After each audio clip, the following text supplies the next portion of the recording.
ठीक हो गया? आई होप सो मेरे बहनों भाइयों को ये कॉन्सेप्ट क्लियर हो गया। अब रियलिज्म की कितनी थ्योरी है? नहीं नहीं हुजैफा, हुजैफा मेरी जान, मेरी बात सुन। हुजैफा मेरी जान, मैंने अभी थ्योरी नहीं पढ़ाई हुजैफा, मैं थ्योरी पढ़ाऊंगा। नहीं नहीं हुजैफा मेरी बात सुन, मैं थ्योरी नहीं पढ़ाई, अभी मैंने थ्योरी का सिलेबस समझाया। ठीक, देख क्वेश्चन आ जाता है, क्वेश्चन आ जाता है, ठीक है, किस चीज पे क्वेश्चन आ जाता है? फॉर एग्जांपल मोदी ने आर्टिकल 370 रिवोक किया, ठीक है, तो अगर तूने मोदी की इंडिविजुअल पर्सनैलिटी को बेस बनाना है इस अग्रेशन के इवेंट के पीछे, तो जैफा मेरी जान क्लासिकल पर्सपेक्टिव आ जाएगा। लेकिन अगर इंडिया के, ठीक है, पाकिस्तान के साथ अनार्किक कॉन्फ्लिक्ट की बात करनी है, स्टेट लेवल पे दोनों स्टेट्स के, ठीक है, नेशनल इंटरेस्ट की बात करनी है, तो आर्गुमेंट आ जाएगा थर्ड ग्रेड डिबेट के रेफरेंस से, थर्ड ग्रेड डिबेट के रेफरेंस से। ठीक हो गया? लेकिन अगर तूने बात करनी है कि इंडियन मीडिया साला किस तरीके से पूरे के पूरे मसले को, ठीक है, मीडिया हाइप के जरिए वर्सन कर रहा है, तो post modernism fourth grade debate का आर्गुमेंट आ जाएगा। जैफा बात समझ आ रही है या नहीं समझ आ रही है? ये नेचर ऑफ आर्गुमेंट डिसाइड करेगा कि कौन सी थ्योरी लगती है। और जब तू सारी की सारी थ्योरी पढ़ लेगा तो तेरे से ये सवाल ही, तेरा मेरे से ये सवाल ही नहीं बनेगा, तू सर चौकस हो गया, काम चुप के रखे। बात समझ आई या नहीं आई? तो ये डिपेंड करता है कि तुम्हारा नेचर ऑफ आर्गुमेंट क्या। ठीक है, अभी थ्योरीज तो मैंने पढ़ा ही नहीं, अभी तो मैं सिर्फ संजय लीला बंसाली की फिल्म का ट्रेलर दिखा रहा था, वो थ्योरी बताऊंगा तो तुम्हें नहीं पा देंगे। क्लियर हो गया सैफा? ठीक है, एक मिनट में अपनी बेगम की बात सुन। जी बेगम,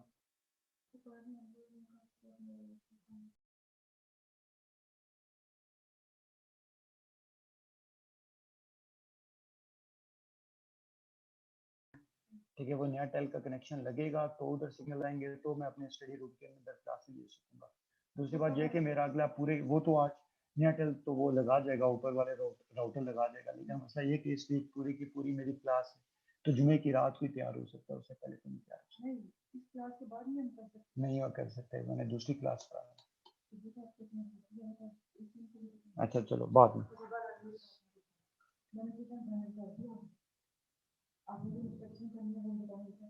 अच्छा प्लीज मैं अब क्लास पढ़ा लूँ हिना।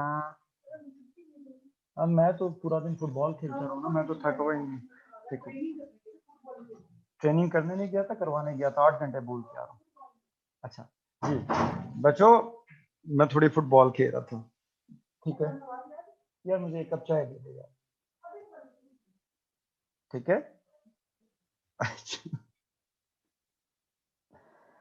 सोनी बेटा, हर अक्लमंद आदमी अपनी बेगम से डरता है।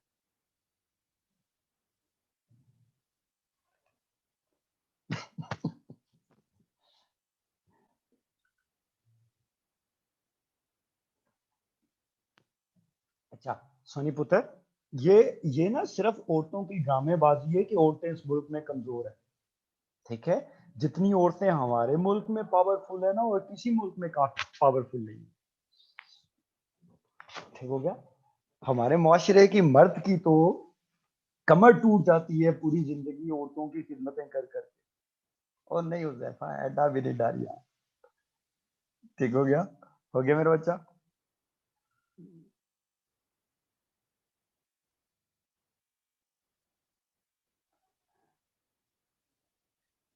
अच्छा अच्छा सुहेल, अपने गम ना बता, ठीक है, थ्योरी पढ़। अब सुहेल मेरी जान, मुझे बता रियलिज्म की कितनी थ्योरी थी? 2, एक थी क्लासिकल रियलिज्म, एक थी न्यू रियलिज्म। ठीक है मेरा बेटा? अब मैं रियलिज्म का सेट पूरा वन गो में करवाने लगा, मैं रियलिज्म का पूरा सेट वन गो में करवाने लगा। ठीक है मेरा बेटा? तो रेफरेंस नोट कर ले, part 1 chapter 2 page 43 to 57। Part 1 chapter 2 page 43 to 57। Noted Sumera? Sumera बेटा नोट कर लिया? Part 1 chapter 2 page 43 to 57। ठीक है, अब राफिया, राफिया पुत्र, तूने करना क्या है? राफिया, मैंने जितनी भी थ्योरीज हैं उन्हें स्कीमेटिक्स के जरिए डेवलप किया हुआ है, यानी मैंने स्लाइडों के अंदर ना प्रॉपर मॉडल्स और स्केचेस बनाए ताकि तुम लोगों को समझना आसान हो। अपनी तरफ से मैं ये कोशिश करता हूँ कि मॉडल्स बना के तुम्हें स्लाइड्स बना दूं। मेरी मेहनत तो ज्यादा लगती है लेकिन उससे बात कम्युनिकेट करना आसान है। तो जो मॉडल, राफिया पुत्र, जो मॉडल मैं स्क्रीन के ऊपर डेवलप करूंगा, तूने उसी मॉडल को लेके चलना है। उस हिसाब से हमारा एक ही गो में क्लासिकल रियलिज्म और न्यू रियलिज्म दोनों एक ही गो में हो जाएंगे। ठीक हो गया ना बात? तो वन बाय वन मेरे बहनों भाइयों हम शुरू करते हैं ये पूरी की पूरी कहानी रियलिज्म की। ठीक है, अब सबसे पहले हम डिस्कस कर लेते हैं कि रियलिज्म के वेरिएंट नेम्स क्या है और की अजम्पशंस क्या है। नवाल बेटा, रियलिज्म को आप रियलिज्म भी कहते हैं, रियल पॉलिटिक भी कहते हैं, या power politics model of IRD कहते हैं। यानी ये मॉडल पूरे का पूरा पावर पॉलिटिक्स के गिर्द, माइट इज राइट के गिर्द, सिक्योरिटी के गिर्द, पावर के गिर्द, मिलिट्री के गिर्द घूम रहा है। यानी ये मॉडल बुनियादी तौर पे इंटरनेशनल लेवल पे, इंटरनेशनल रिलेशंस में पावर इन्फ्लुएंस को, पावर रिलेशंस को, पावर मैक्सिमाइजेशन को एक्सप्लेन करता है कि स्टेट अपनी एग्जिस्टेंस के लिए कैसे पावर को मैक्सिमाइज करके, स्टेट की पावर को मैक्सिमाइज करके अपने स्टेट के नेशनल इंटरेस्ट को अचीव करने की बात करते हैं। तो जहां पे भी पावर पॉलिटिक्स की बात आ जाएगी, जहां पे भी माइट इज राइट की बात आ जाएगी, जहां पे भी सिक्योरिटी की बात आ जाएगी, जहां पे भी सिक्योरिटी डायलेमा की बात आ जाएगी, जहां पे भी नेशनल इंटरेस्ट की बात आ जाएगी, जहां पे भी मिलिट्री की बात आ जाएगी, जहां पे भी आर्म्स रेस की बात आ जाएगी, यानी जहां पे भी रेसें लगी होंगी पावर की, वो थ्योरी कौन सी होगी? वो पावर पॉलिटिक्स की थ्योरी होगी। यानी ये थ्योरी घूम रही है power power power power power के पीछे। ये थ्योरी, ठीक है, कामिल घूम रही है क्यों पैसा पैसा करती है, क्यों पैसे पे तू मरती है। इस थ्योरी में समझ आ जाएगी कि उसे पता है कि जानू शानू ऐसा सोना मोना और भी मिल जाएंगे, लेकिन पैसे के बगैर जिंदगी बसर नहीं होती। बात समझ आइए नहीं है? तो जहां पे भी power maximisation, conflict, security, military का जिक्र आ जाएगा, वो थ्योरी होगी रियलिज्म। ठीक हो गया राबिया बेटा? राबिया पुत्र, ये कॉन्सेप्ट क्लियर हो गया? अब राबिया बेटा, मेरा सोना बच्चा, मेरी अगली बात सुनिए जरा। ठीक है, अब दो थ्योरीज है ना रियलिज्म के अंदर, दो थ्योरीज हैं। एक थ्योरी है क्लासिकल रियलिज्म और एक थ्योरी है न्यू लिबरलिज्म। क्लासिकल रियलिज्म किस ग्रेट डिबेट की थ्योरी है मेरा बच्चा? जी, फॉरेन पॉलिसी के अंदर भी रियलिस्ट कंपोनेंट होगा, फर्स्ट ग्रेट डिबेट की। और न्यू रियलिज्म किस लेवल की थ्योरी है? थर्ड ग्रेट डिबेट की। फर्स्ट ग्रेट डिबेट का यूनिट ऑफ एनालिसिस क्या है? इंडिविजुअल। ठीक हो गया? तो क्लासिकल रियलिज्म की अजम्पशन है कि humans are egoistic by nature. Nawal बेटा, ये कॉन्सेप्ट समझ आ गया? क्लासिकल रियलिज्म की अजम्पशन है humans are egoistic by nature, meaning that कि the defining trait of human personality is his egoism. इंसान की जबिल्लत के अंदर उसकी ईगो है, उसके इगोइस्टिक परसूट्स हैं, जिसकी बुनियाद पे वो बिहेव करता है कि भाड़ में गए बड़े भाई जी। ठीक हो गया? बड़े भाई जी की प्रॉपर्टी के ऊपर कब्जा करो और आप उनकी प्रॉपर्टी के ऊपर कब्जा करके अपनी पावर को मैक्सिमाइज करने की कोशिश करो। ठीक हो गया? तो क्लासिकल रियलिज्म की अजम्पशन है ह्यूमन इगोइस्टिक नेचर। अब नवाल बेटा, ठीक है, सवाल ये पैदा होता है कि इगोइज्म का मतलब क्या है? इगोइज्म का मतलब है इंसान सेल्फिश है, इंसान इमोरल है, इंसान कंपैटिटिव है। यानी अब man is driven by selfish pursuit. ठीक है, इरिस्पेक्टिव ऑफ के अपने परसूट्स के लिए, अपनी परसूट्स के लिए वो चाहे जितना मर्जी इमोरल बिहेव करे, चाहे वो जितना मर्जी कंपैटिटिव बिहेव करे, लेकिन उसकी पर्सनैलिटी घूम रही है उसकी सेल्फिशनेस की गिर्द, उसकी इमोरलिटी के गिर्द, उसकी कंपैटिटिवनेस के गिर्द। वो कहता है कि भाई इखलाक गया तेल लेने, ठीक हो गया, वैल्यूज गई तेल लेने, कॉपरेशन गई जहन्नुम में। ठीक है भाई, मेरा मतलब पूरा होता है या नहीं होता?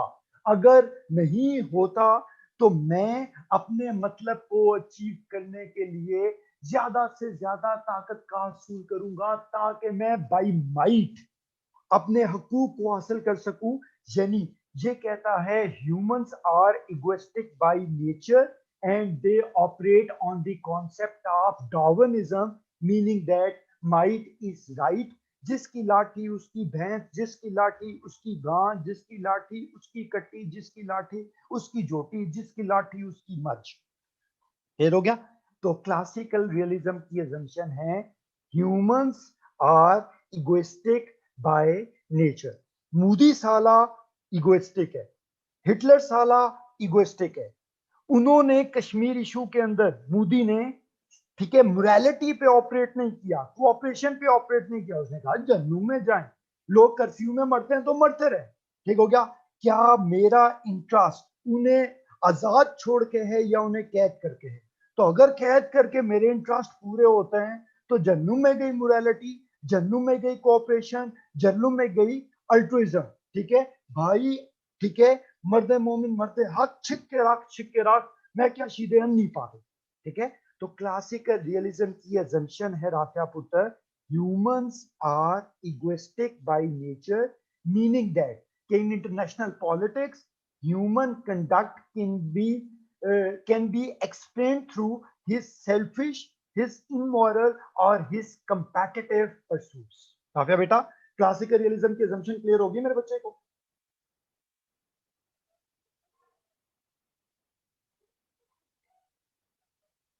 ठीक हो गया।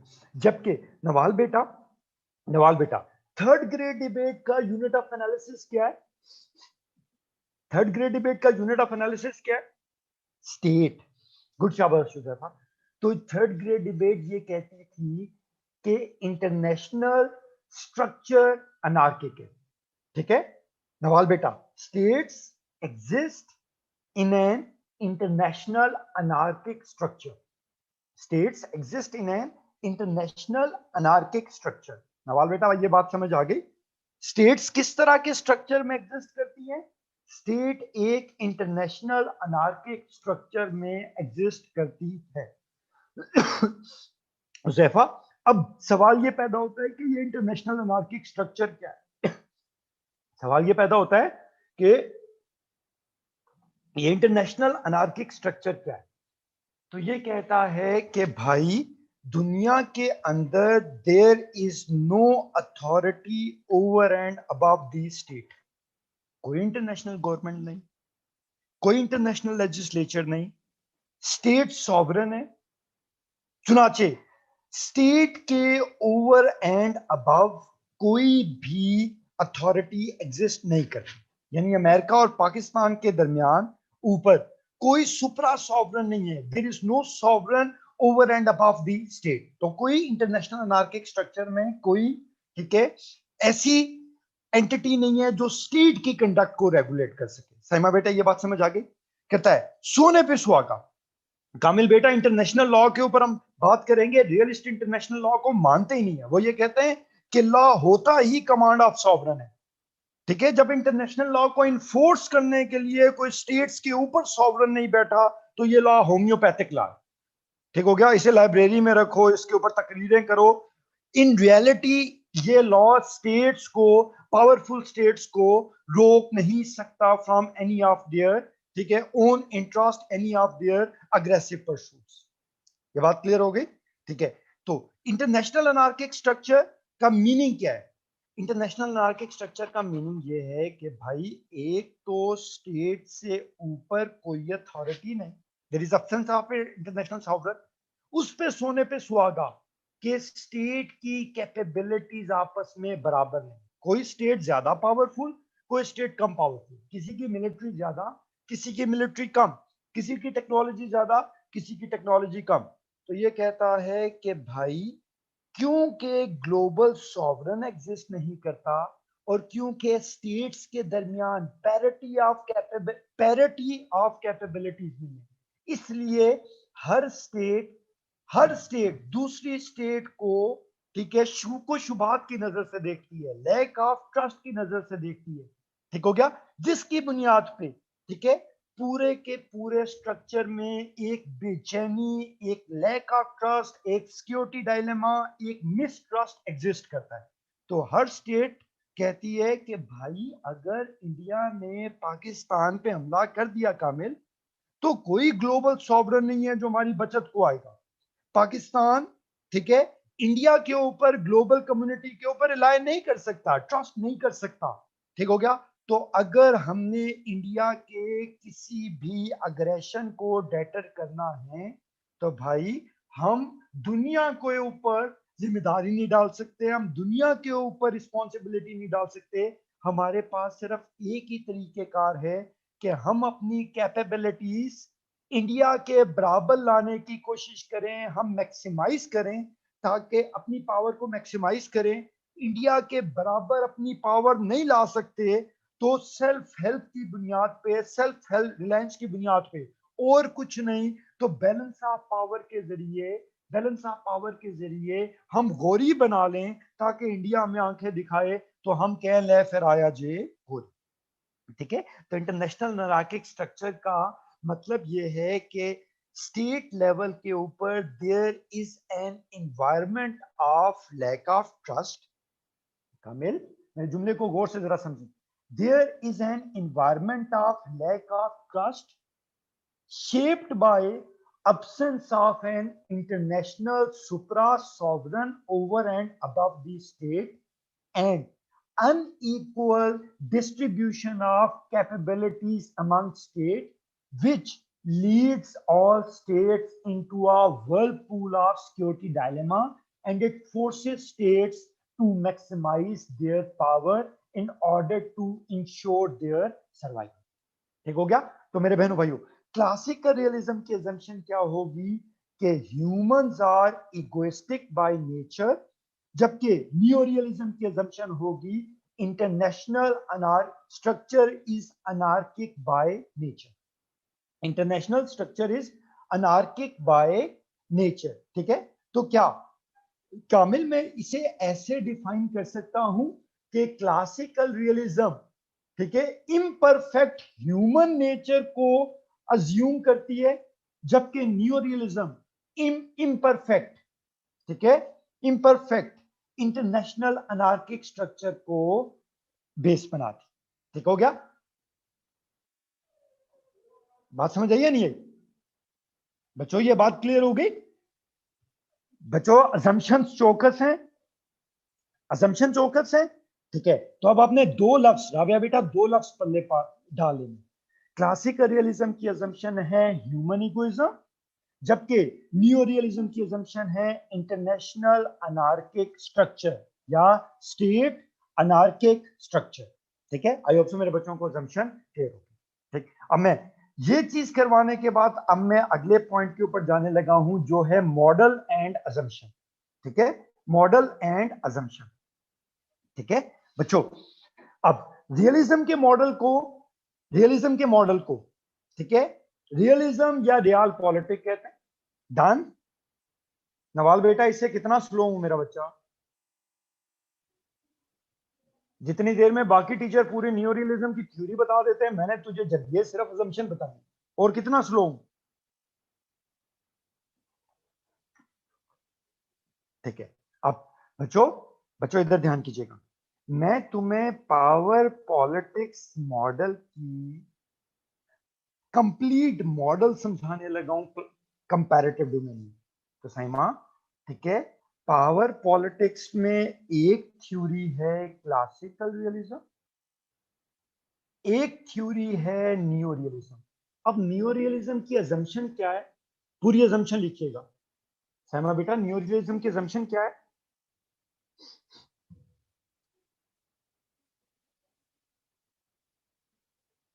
नियो रियलिज्म की अजम्पशन क्या है?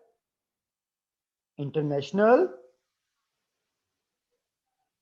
अनार्किक साइमा का जवाब सुनो सर, ये जो अभी बताई थी पेपर में भी ये लिखा है जो सर हसन ने बताई थी, इंटरनेशनल अनार्किक स्ट्रक्चर। नवाल, इसीलिए नियो रियलिज्म को स्ट्रक्चरल रियलिज्म भी कहते हैं। डन, क्योंकि ये ग्लोबल स्ट्रक्चर की बात कर रही है ना, इसीलिए इसे स्ट्रक्चरल रियलिज्म भी कहते हैं। तो अगर वो पेपर में गुगली मार दे, वो नियो की बजाय स्ट्रक्चरल रियलिज्म कह दे, तो मनुष्य शक्लें नहीं बनानी, ठीक हो गया, बल्कि मजीद मनुष्य शक्लें नहीं बनानी। तो एक थ्योरी है क्लासिकल रियलिज्म, एक थ्योरी है नियो रियलिज्म। यहां तक बात क्लियर हो गई। अब साइमा, मैं अब तेरा क्या करूं यार? साइमा, मैं तुझे कुटूं, तुझे डांटूं, क्या करूं मैं? तेरा करूं क्या? तू चाहती क्या है? ठीक हो गया। एक साइड पे क्लासिकल रियलिज्म, ठीक हो गया, क्लियर हुआ साइमा या नहीं हुआ? एक साइड पे क्लासिकल रियलिज्म है, एक साइड पे नियो रियलिज्म, ठीक है। अच्छा मेरे बहनों भाइयों, क्लासिकल रियलिज्म इंडिविजुअल लेवल की थ्योरी है, जबकि कामिल नियो रियलिज्म स्टेट लेवल की theory. Done, done. Classical realism first grade debate की थ्योरी है, classical realism first grade debate की थ्योरी है, जबकि neo realism third grade debate की थ्योरी है। ना बेटा, क्या क्लियर नहीं हो रहा आपको मेरा बच्चा? एक चीज में कम से कम 7 से 8 दफा रिपीट कर रहा हूं ना बेटा, फिर भी क्या क्लियर नहीं हो रहा?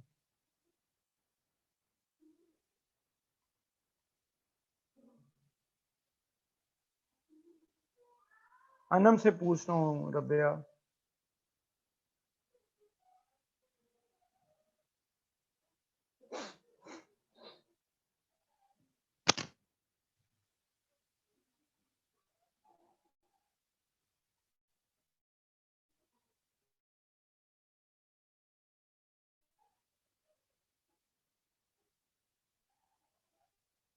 अच्छा जी, साइमा दोबारा सुनो। पावर पॉलिटिक्स के अंदर, रियलिज्म के अंदर दो डिफरेंट थ्योरी, एक कहलाती है क्लासिकल रियलिज्म, एक कहलाती है नियो रियलिज्म। ठीक हो गया? एक कहलाती है क्लासिकल रियलिज्म, एक कहलाती है नियो रियलिज्म। नियो रियलिज्म को हम बेटा स्ट्रक्चरल रियलिज्म भी कहते हैं।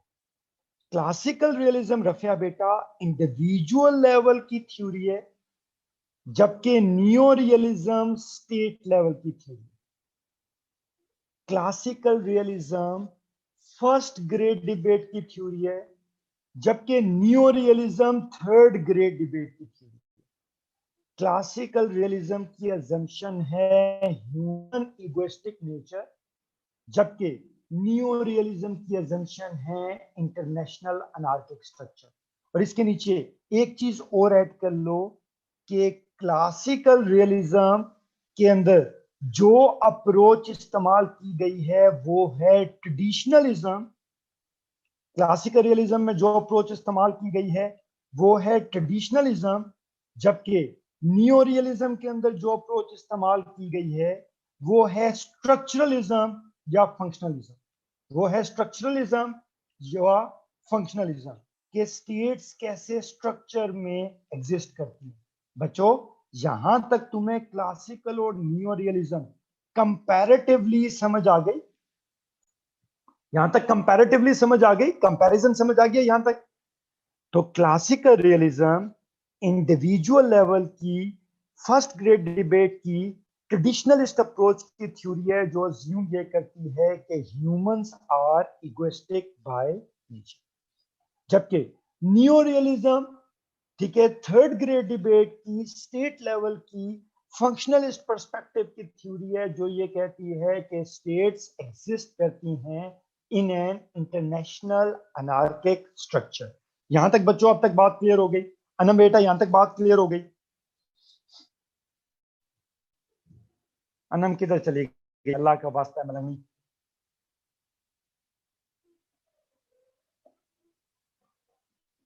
ठीक है, अब मेरे बहनों भाइयों, इससे आगे मेरी बात गौर से जरा सुनिए। नवाल, अब यहां अब ये कहा है कि ये दोनों थ्योरीज अज्यूम ये करती हैं कि दुनिया के अंदर ऑपरेट करती है डार्विनिज्म, दुनिया में ऑपरेट करता है सर्वाइवल ऑफ फिटेस्ट का प्रिंसिपल, दुनिया में ऑपरेट करता है माइट इज राइट का प्रिंसिपल। तो इंसान हो या स्टेट्स हो, इंसानों को दूसरे इंसानों की और अपनी इगोइस्टिक नेचर की वजह से और को इंटरनेशनल स्ट्रक्चर की वजह ठीक अपना सर्वाइवल मुश्किल नजर आता है। और ह्यूमंस हो चाहे स्टेट्स हो, ठीक है, वो सिर्फ तब सरवाइव कर सकती हैं जब वो सर्वाइवल के काबिल होंगी, सरवाइव करने के लिए फिट होंगी, क्योंकि वीक स्टेट को और वीक इंडिविजुअल्स को ओपोनेंट हमेशा हमेशा हमेशा, ठीक है, रोनते हुए, ठीक है, गुजर जाएंगे। तो दुनिया हमेशा माइट के प्रिंसिपल पे चलती है, दुनिया हमेशा इंट्रस्ट है, ठीक है, हमेशा सिर्फ और सिर्फ, ठीक है, फिटेस्ट को सरवाइव करने का मौका देती है। चुनाचे ये कहता है कि क्योंकि सर्वाइवल अनार्किक इन्वायरमेंट में या in face of human egoistic nature सिर्फ फिट का है, तो फिट रहने के लिए आपको पावर की जरूरत है। फिट रहने के लिए नवाल बेटा आपको पावर की जरूरत है, ठीक है। पावर क्यों जरूरी है? ताकि एक स्टेट और उसके इंडिविजुअल्स उस पावर के जरिए अपने नेशनल इंटरेस्ट को अचीव कर सके, अपने नेशनल इंटरेस्ट को अचीव कर सकें। ठीक हो गया। अब नेशनल इंटरेस्ट क्या होता है? ठीक है, नेशनल इंटरेस्ट के ऊपर मैंने आगे पूरा टॉपिक पढ़ाना है, लेकिन नेशनल इंटरेस्ट क्या होते हैं? वो इंटरेस्ट जो सर्वाइवल के लिए मैंडेटरी है, राइजन बीता। ठीक हो गया। तो ये कहता है कि भाई पॉलिटिक्स ऑपरेट करती है on the principle of survival of fittest. ये सर्वाइवल ऑफ फिटेस्ट का एनवायरनमेंट इंडिविजुअल लेवल पे शेप हो रहा है बाय इगोइस्टिक ह्यूमन नेचर, जबकि स्टेट लेवल पे शेप हो रहा है because of international anarchic structure. ठीक है, सरवाइव वो करेगा जो फिट होगा, और फिट वो होगा जो पावरफुल है, और सिर्फ पावरफुल ही अपने इंटरेस्ट का तहफ्फुज कर सकता है। वीक के ऊपर तो पावरफुल चढ़ चढ़ दौड़ता है। यहां तक मेरे बच्चों को कहानी समझ आ गई? ठीक है। तो ये कहता है, ये पॉलिटिक्स को डिफाइन कैसे करता है कामिल नवाल बेटा? ये पॉलिटिक्स को डिफाइन कैसे करता है? ये पॉलिटिक्स को ऐसे डिफाइन करता है कि politics is the struggle for pursuit of power. Power किस चीज, सियासत किस चीज की स्ट्रगल है? सियासत स्ट्रगल है ताकत के हसूल की। ठीक हो गया। पॉलिटिक्स किस चीज का नाम है? पॉलिटिक्स नाम है ताकत के हसूल का। और वो ताकत आपको किस लिए चाहिए? ताकि आप अपने नेशनल इंटरेस्ट को अचीव कर सकें। ठीक कामिल, यहाँ पे गुगली है कहानी। ठीक हो गया। यहाँ पे कहानी के अंदर एक गुगली है। कामिल बेटा उस गुगली को जरा समझिए। क्लासिकल रियलिज्म और न्यू रियलिज्म, क्लासिकल रियलिज्म और न्यू रियलिज्म, कामिल दोनों के दोनों अज्यूम करते हैं कि, ठीक है, पाकिस्तानियों के इंटरेस्ट ही पाकिस्तान के इंटरेस्ट है, और पाकिस्तान के इंटरेस्ट बुनियादी तौर पे, पाकिस्तान एज अ स्टेट के इंटरेस्ट बुनियादी तौर पे वो हैं जो पाकिस्तानियों के इंटरेस्ट हैं। यानी सुमेरा, मेरे तेरे जो इंटरेस्ट हैं वो बुनियादी तौर पे पाकिस्तान के इंटरेस्ट हैं, और पाकिस्तान के वो इंटरेस्ट हैं जो मेरे और तेरे इंटरेस्ट हैं। चुनाचे ये क्लासिकल और न्यू रियलिज्म दोनों दोनों दोनों नेशनल इंटरेस्ट को अलाइन करती है विद ह्यूमन इंटरेस्ट। ठीक है सुमेरा बेटा, इसे मैं एक और एंगल से समझा देता हूं। सुमेरा पुत्र, तुझे सिक्योरिटी चाहिए, वेलफेयर चाहिए? तेजी से जवाब दे। वेलफेयर चाहिए, लॉ एंड ऑर्डर चाहिए, जस्टिस चाहिए, सिक्योरिटी चाहिए, पीस चाहिए, तो स्टेट को भी तो यही सब कुछ चाहिए ना। तो बुनियादी तौर पे जो हमारे इंटरेस्ट हैं वही शेप दे रहे हैं स्टेट के इंटरेस्ट को। ठीक है, तो यहां पे दोनों थ्योरीज कन्वर्ज करती हैं। ये कहता है कि जो पाकिस्तानियों के इंटरेस्ट है वही पाकिस्तान के एज अ स्टेट इंटरेस्ट है, और जो स्टेट के इंटरेस्ट है वही पाकिस्तानियों के इंटरेस्ट है। ठीक हो गया। चुनाचे स्टेट अनार्किक स्ट्रक्चर की वजह से नेशनल इंटरेस्ट के पीछे जाती है, जबकि ह्यूमंस, ठीक है, ह्यूमंस अपनी इगोइस्टिक नेचर की वजह से सर्वाइवल ऑफ फिटेस्ट के लिए नेशनल इंटरेस्ट के अंदर कंट्रीब्यूट करते हैं थ्रू, ठीक है, पावर पॉलिटिक्स। तो ये दोनों डिफाइन करते हैं कि politics is the struggle for pursuit of power for the attainment of the national interest. Kamil, यहां तक बात क्लियर हो गई? सुमेरा बेटा, सुमेरा, अब एक एक एक कहानी जरा समझी। जिस तरीके से मैंने ये मॉडल करवाया ना राफी बेटा, तूने गौर किया होगा कि अगर सवाल आ जाए क्लासिकल और न्यू रियलिज्म की कंपैरेटिव डोमेन में, तो ये है डिसिमिलैरिटीज या पॉइंट ऑफ डाइवर्जेंस, और ये हैं सिमिलैरिटीज यानी पॉइंट ऑफ कन्वर्जेंस। और दोनों at the end of the day converge किधर हो रही है? Politics is the struggle for pursuit of power for the attainment of national interest. तो आई होप सो अब तुम लोग ये रोना नहीं रोगे कि सर इन दोनों थ्योरीज का कंपैरिजन कर दें। मैंने मॉडल ही कंपैरेटिव और सिमिलैरिटीज की कन्वर्जिंग डोमेन में बनाया है। ठीक है, तो रफिया बेटा, अभी तक हमने पहली बात ये कर ली कि अजम्पशन क्या है। तो एक की अजम्पशन है ह्यूमन इगोइस्टिक नेचर, और दूसरे की अजम्पशन है इंटरनेशनल अनार्किक स्ट्रक्चर। ये बात क्लियर हो गई। और फिर दूसरे मॉडल के अंदर, दूसरी स्लाइड के अंदर हमने पूरे का पूरा, नाजिया बेटा, पूरे का पूरा डिस्कस कर लिया कि पावर पॉलिटिक्स का ओवरऑल मॉडल क्या है। आई होप सो मेरे बच्चों को ये कॉन्सेप्ट क्लियर हो। डन है? आगे चलूं?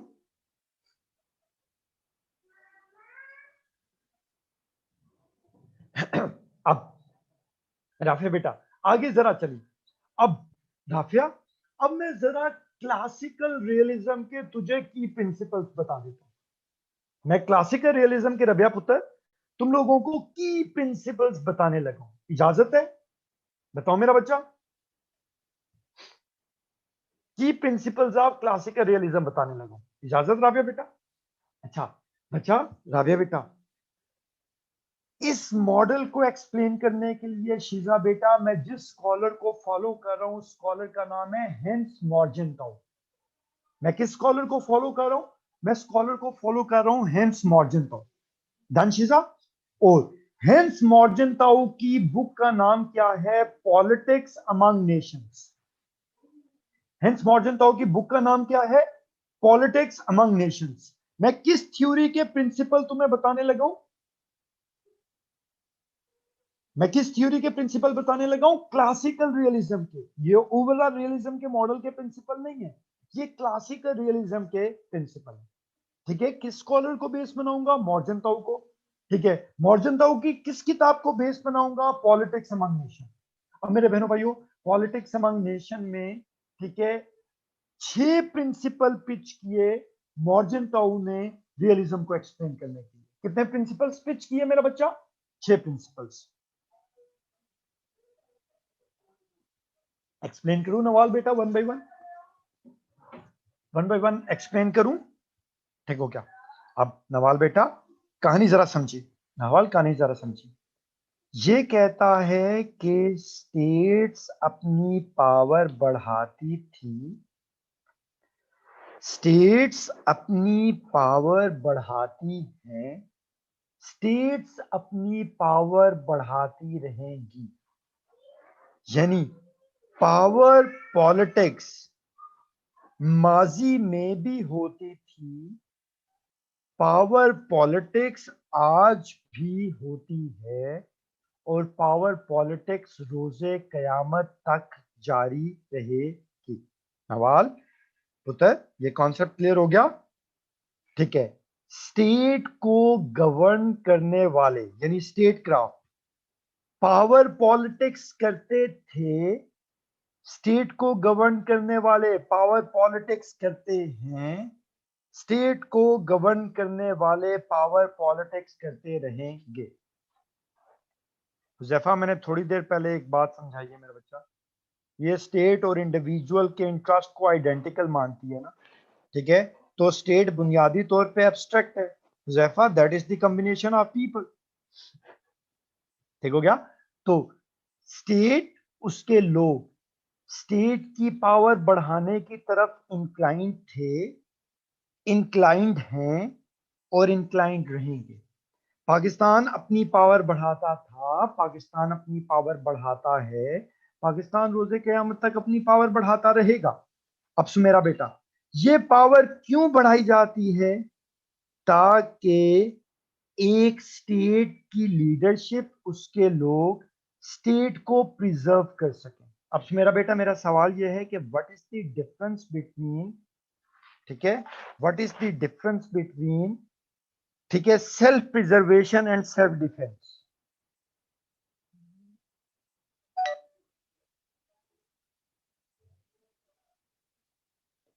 What is the difference between self-preservation and self-defense?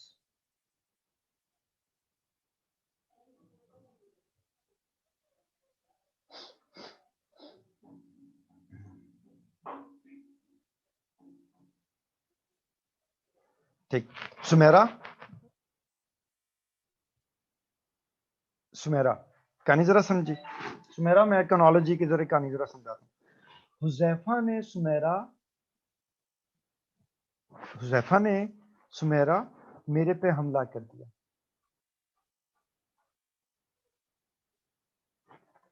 Rafia बेटा, कहानी जरा एनोलॉजी के तौर पे समझेगी तो बात क्लियर हो जाएगी। हुज़ैफा ने मेरे पे हमला कर दिया, I mean a condition of self defence. इसने हमला किया क्यों? क्योंकि इसे लगा कि हसन भाई की जैसी सेहत है, मैं हसन भाई को कुट लूंगा, इसीलिए किया ना। अगर इसे पता होता कि हसन भाई धूश किस्म के आदमी हैं, उनके मोटे मोटे डोले हैं, ठीक हो गया, तो एक मुल्क अपनी पावर को इसलिए नहीं बढ़ाता कि वो सेल्फ डिफेंस करे, बल्कि एक मुल्क अपनी पावर को इसलिए बढ़ाता है कि वो अपने आप को प्रिजर्व कर सके, किसी को उसके ऊपर हमला करने की जरूरत ही ना हो, ठीक है। वो अपने आप को प्रिजर्व कर सके, वो अपनी सिक्योरिटी को इंश्योर कर सके, कोई आपकी मुल्क की सालमियत के खिलाफ, ठीक है, मैली आंख ना उठा सके, ठीक हो गया। तो स्टेट अपनी पावर बढ़ाती थी, स्टेट्स अपनी पावर बढ़ाती हैं, स्टेट्स अपनी पावर बढ़ाती रहेंगी ताकि अपने आप को प्रिजर्व कर सके। शर्मा बेटा, यहां तक कॉन्सेप्ट क्लियर हो गया? ठीक है। अब ये कहता है मॉर्जन, तो ये कहता है कि सेल्फ प्रिजर्वेशन करना जरूरी इसलिए है क्योंकि पॉलिटिक्स के अंदर मोरालिटी ऑपरेट नहीं करती, बल्कि पॉलिटिक्स के अंदर इंटरेस्ट ऑपरेट करता है। पॉलिटिक्स के अंदर मोरालिटी ऑपरेट नहीं करती। मोदी, ठीक है, पाकिस्तान को इंडिया के रेफरेंस से अपनी पावर बढ़ा के अपने आप को प्रिजर्व करने की जरूरत इसलिए है क्योंकि हमारे राइवल स्टेट यानी इंडिया और उसके लोग with reference to Pakistan morality, rationality, justification, ठीक है, गुड वैल्यूज, कॉपरेशन की बुनियाद पे ऑपरेट नहीं करेंगे, बल्कि वो अपने इगोइस्टिक इंटरेस्ट के ऑपरेट पे, ठीक है, अपने इगोइस्टिक इंटरेस्ट की बुनियाद पे ऑपरेट करेंगे, ठीक है। यानी ये कहता है दुनिया में लैक ऑफ मॉरल बिहेवियर है। क्यों लैक ऑफ मॉरल बिहेवियर है? क्योंकि लैक ऑफ मॉरल बिहेवियर क्यों है? क्योंकि आपका राइवल मोरालिटी पे ऑपरेट नहीं करता, बल्कि अपने सेल्फिश परसूट्स पे बिहेव करता है, ठीक हो गया। तो आपको पावर बढ़ाने की जरूरत इसलिए है ताकि आप अपने आप को प्रिजर्व कर सकें। और प्रिजर्व करना जरूरी क्यों है? क्योंकि आपका राइवल मोरालिटी की बुनियाद पे ऑपरेट नहीं करेगा। यहां तक साइमा बेटा बात क्लियर हो गई? यहां तक बात क्लियर हो गई? ठीक हो गया। अब ये कहता है कि दुनिया में वाकई ही मॉरल बिहेवियर नहीं है कामिल। इसकी सबसे बड़ी मिसाल दुनिया की तारीख का सबसे कॉमन इवेंट है जो है वॉर। और कोई भी वॉर मोरालिटी की बुनियाद पे नहीं लड़ी गई, बल्कि हर वॉर सिर्फ और सिर्फ इगोइस्टिक परसूट्स और पावर के हसूल पे लड़ी। ठीक है राफिया बेटा? लैक ऑफ मॉरल बिहेवियर की मिसाल मिलती है हिस्ट्री ऑफ वॉर के अंदर कि दुनिया की जंगें मोरालिटी की बुनियाद पे नहीं लड़ी जाती, न लड़ी गई, बल्कि इंटरेस्ट पावर की डायनेमिक्स पे लड़ी। अब ये कहता है कि वॉर को रोकने के लिए एक शोशा छोड़ा गया इंटरनेशनल लॉ। वार को रोकने के लिए एक शोशा छोड़ा गया इंटरनेशनल लॉ। वॉर को, ठीक है, ठीक है, रोकने के लिए एक शोशा छोड़ा गया इंटरनेशनल लॉ। लेकिन इंटरनेशनल लॉ वॉर को नहीं रोक सकता। इंटरनेशनल लॉ वॉर को रोकने में नाकाम है। क्यों? क्योंकि लॉ वहां पे कामयाब होता है जहां पे लॉ को इन्फोर्स करने के लिए कोई इन्फोर्सिंग अथॉरिटी हो। लेकिन इंटरनेशनल लेवल पे तो इंटरनेशनल लॉ को इन्फोर्स करने के लिए कोई इंटरनेशनल गवर्नमेंट ही नहीं है, कोई इंटरनेशनल सॉवरन ही नहीं है। ठीक है, इंटरनेशनल लॉ को इन्फोर्स करने की चीज है ही कौन ही। ठीक हो गया? यूएन को रियलिस्ट नहीं मानते, यूएन को रियलिस्ट नहीं मानते। वो ये कहते हैं ये आमदन नशिस्तन बर्खास्तन है। ठीक हो गया? तो ये कहते हैं कि भाई इंटरनेशनल लॉ लॉ है ही नहीं। क्यों? क्योंकि लॉ वो चीज होती है जहां पे कमांड ऑफ सॉवरन हो, ठीक है, जहां पे इन्फोर्सिंग अथॉरिटी हो। जब इंटरनेशनल लॉ को इन्फोर्स करने के लिए कोई अथॉरिटी नहीं है तो ये होम्योपैथिक लॉ है। ठीक है, ये होम्योपैथिक लॉ है। तो जब कोई अब्सेंस, कोई इंटरनेशनल अथॉरिटी वॉर को रोक ही नहीं सकती, तो कोई भी स्टेट जो अपने सर्वाइवल की तरफ, ठीक है, जो अपने सर्वाइवल की तरफ इंक्लाइंड है, उसके पास सिर्फ एक ही ऑप्शन है। और वो ऑप्शन क्या है? कि वो अपनी पावर को बढ़ाए। डन हो गया? ठीक, डन हो गया मेरा बच्चा? पूरी चेन समझ आ गई? पूरी चेन समझ आ गई? अब राफिया बेटा मेरे जुमले को गौर से जरा सुन, मैं आहिस्ता आहिस्ता बोलने लगा। ठीक है? Power for self preservation because of lack of moral behavior evident in the history of war. War occurred because of failure of international law, and international law failed because of absence of any enforcing authority. So, any rational state bent toward its survival is left with only one choice, and that is to maximize its power. So, politics is the struggle for pursuit of power for the attainment of its national interest. Done चीज हो गई है मेरा बच्चा? बच्चों done चीज हो गई है? Power power for self-preservation because of lack of moral behavior evident in the history of war, which and wars occurred because of failure of international law. International law failed because of absence of an enforcing authority. So any state bent towards its survival is left with only one choice, and that is to increase its power in order to ensure its national interest and its survival. So politics is the struggle for pursuit of power for the attainment of national interest. Clear हो गया बच्चों? की principles of realism clear हो गया? चौकस हो गया या सिर्फ क्लियर हुआ?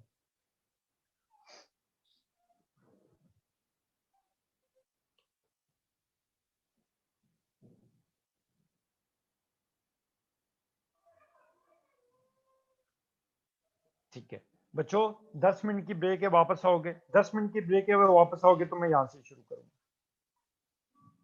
10 मिनट की ब्रेक है, वापस आओ तो मैं यहां से शुरू करूंगा।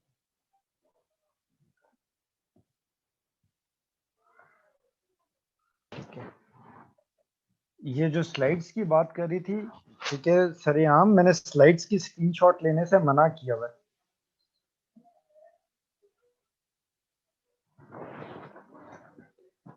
अच्छा शुरू करें बच्चों। अभी तक हमने 3 चीजें कर ली हैं, ठीक है? जा माफ किया तुझे लगनी, ठीक हो गया। अभी तक हमने 3 चीजें की। हमने अजम्पशंस की, हमने मॉडल किया इन कंपैरेटिव डोमेन में, और हमने की प्रिंसिपल्स ऑफ न्यू रियलिज्म को डिस्कस कर लिया, क्लासिकल रियलिज्म को डिस्कस कर लिया। सो मेरा बेटा इसी कॉन्टिन्यूटी में अब हम की principles of new realism discuss कर लेते हैं। हम की principles of new realism discuss कर लेते हैं। शुरू करें मेरा बच्चा अल्लाह का नाम लेके।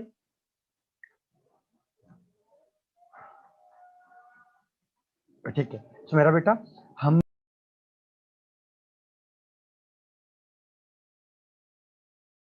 हमने क्लासिकल रियलिज्म में जिसके मॉडल को बेस बनाया था वो था हेंस मॉर्जेंटो। न्यू रियलिज्म में हम जिस मॉडल को बेस बना रहे हैं वो है केनेथ वॉल्ट का मॉडल। और केनेथ वॉल्ट का कौन सा मॉडल? ये उसने अपनी बुक के अंदर दिया है जिसे कहते हैं थ्योरी ऑफ इंटरनेशनल पॉलिटिक्स। ठीक है, अब राफिया पुत्र मुझे एक बात बता, मॉर्जेंटो ने छक्का मारा था?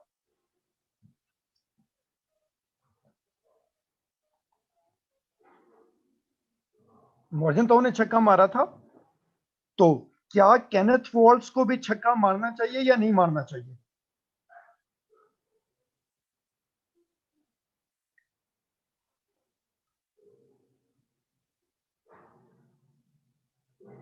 ठीक हो गया। तो बच्चों केनेथ वॉल्ट्स का मॉडल है theory of international politics. Kenneth Walt का मॉडल है थ्योरी ऑफ इंटरनेशनल पॉलिटिक्स। ठीक है, ये बुनियादी तौर पे एक स्टेट बिहेवियर की थ्योरी है। ये किस चीज की थ्योरी है? ये स्टेट बिहेवियर की थ्योरी है कि एक स्टेट जैसा बिहेव कर रही है वैसा क्यों कर रही है। एक स्टेट जैसा बिहेव कर रही है वैसा क्यों कर रही है। बच्चों 1 मिनट होल्ड कीजिएगा।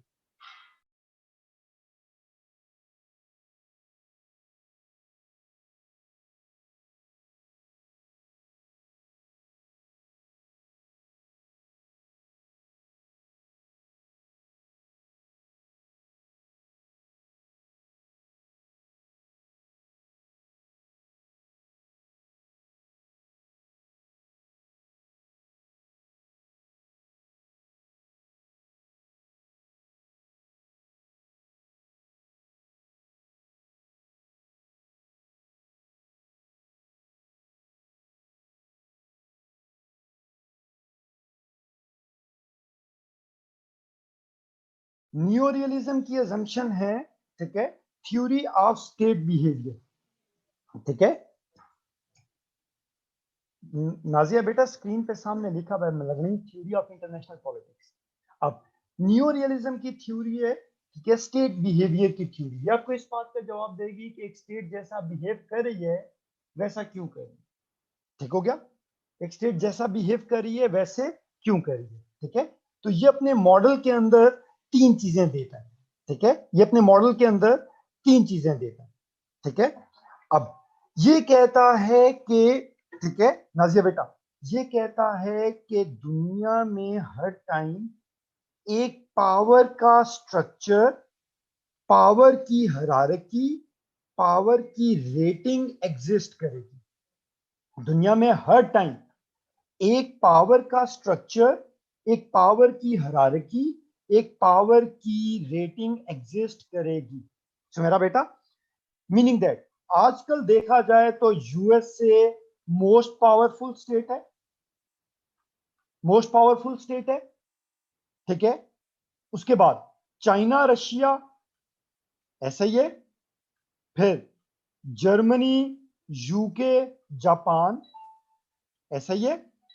ऐसे ही नीचे आते आते सबसे नीचे हुनुलुलु, इथोपिया, वगैरह वगैरह वगैरह वगैरह वगैरह।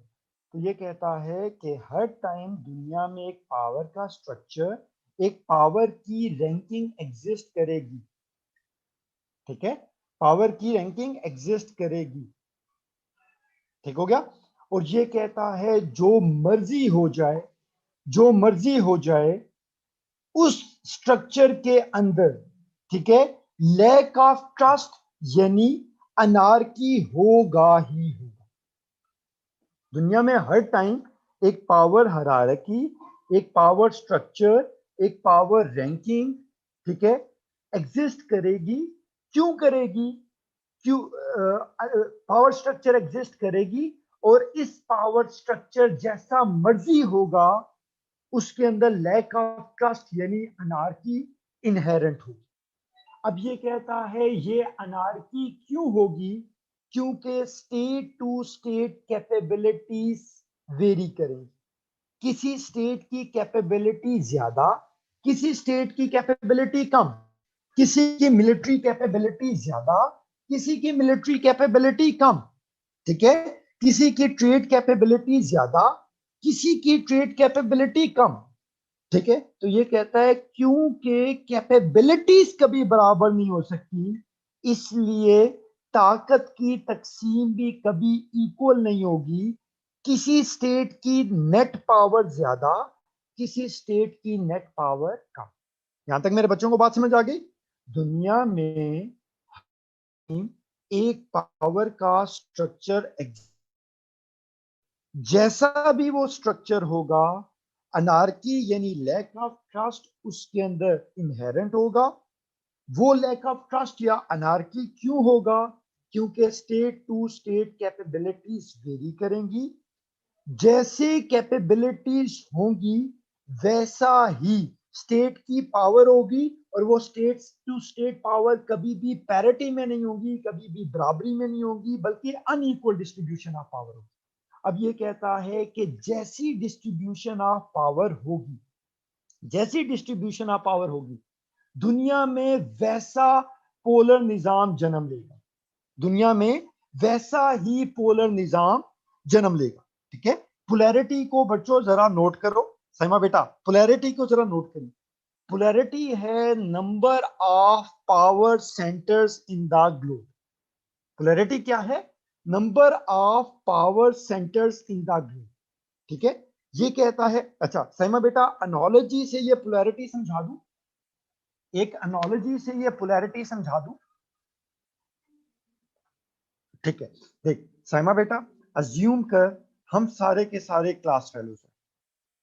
सैमा बेटा, अज्यूम कर हम सारे के सारे क्लास फेलोज हैं, मैं भी क्लास फेलो, ठीक हो गया।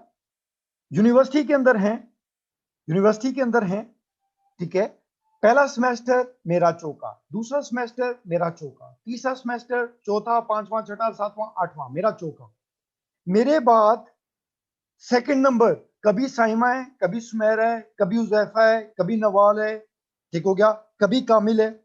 नंबर 2 वेरी कर है, और मेरा चौका है जो सेकंड आ रहा है वो 3.2, 3.3, 3.4 है, ठीक हो गया।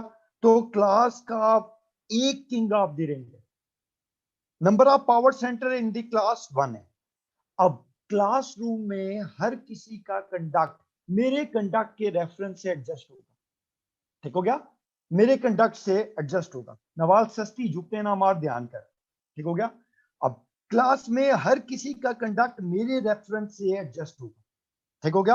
अब सोनी मेरे पास आएगी, ये कहेगी कि हसन भाई मुझे अपने नोट्स दें। मैं कहूंगा अच्छा ठीक है, देखता हूँ, सोचता हूँ। ये फिर आएगी, हसन भाई मुझे नोट्स दें।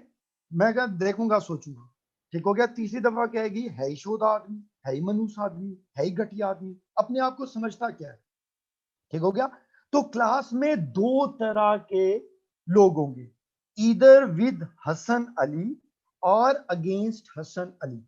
कुछ लड़कियों को वैसे ही इट कुत्ते का वैर मेरे पास साथ हो जाएगा, ठीक हो गया। वो कहेंगी अपने आप को समझता क्या है, मनहूस आदमी, क्या हुआ, ठीक है, नंबर ले लेता है, जाना तो सबने एक ही कब्र में, ठीक है, हमारी तो शादी हो जानी है, इसकी तो पता नहीं शादी भी होनी है या नहीं होनी, ठीक है। अब अमेरिका का नारा, ईदर विद अस और against us, either with us और अगेंस्ट अस, यानी अमेरिका सुपर पावर है, ठीक है। अमेरिका की दोस्ती भी बुरी, दुश्मनी भी बुरी, तेरे करीब आके बड़ी उलझनों में हूं, मैं दोस्तों में हूं या फिर दुश्मनों में हूं। तो अक्सरों का दुनिया के अंदर ऐसा पोलर निजाम जन्म ले लेता है कि एक स्टेट की पावर इतनी ज्यादा होती है कि वो सिंगल हैंडेडली हर चीज में लीड करता है, और बाकी चाह के भी उसकी पावर को चैलेंज नहीं कर सकते।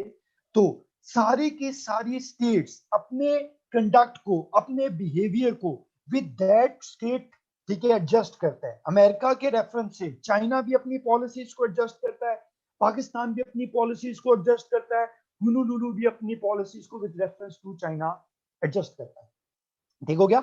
जैसे 1991 के बाद पूरी की पूरी दुनिया के अंदर अमेरिकन यूनिपोलर मूवमेंट शुरू होगी, ठीक है, न्यू वर्ल्ड ऑर्डर आ गया, ठीक है, और Aahista Aahista new world order खत्म हो गया, ठीक हो गया।